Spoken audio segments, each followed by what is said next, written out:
નમસ્કાર ભાવનગર મોસમ અને હવામાન વિભાગની આગાહી અનુસાર આગામી 3 દિવસ એટલે કે 31 જુલાઈ 1 ઓગસ્ટ અને 2 ઓગસ્ટના 3 દિવસે આખા ગુજરાતમાં ભારેથી અતિભારે વરસાદની સંભાવના છે અને ભાવનગર જિલ્લો પણ રેડ ઝોનમાં આવે છે। એમાં સાવચેતીના રૂપે અમે એક તો કાલે 31 તારીખની તમામ કોલેજ સ્કૂલ આંગણવાડી ટ્યુશન ક્લાસ ત્યાં રજા જાહેર કરી છે। બીજું તમામ અધિકારીઓ અને કર્મચારીઓને કડકાઈથી એટલે કે હેડક્વાર્ટર ઉપર જ રહેવાના સૂચના આપ્યા છે।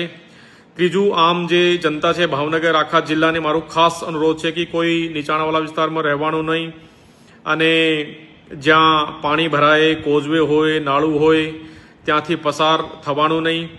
પોતાના જે પશુધન છે એને ખુલ્લું રાખવું છે અને ટૂંકમાં આગામી 3 દિવસ ભારે વરસાદની સાથે સાથે ભારે પવનની પણ શક્યતા છે।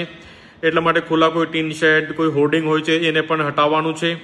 તો ફરીથી હું રિપીટ કરું છું કે આગામી 3 દિવસ ભાવનગરમાં પણ રેડ એલર્ટ છે અને એના હિસાબે તમામ અધિકારી કર્મચારી અને તમામ ઇન્સ્ટિટ્યુશન પગલાં લેવાના છે। Thank you.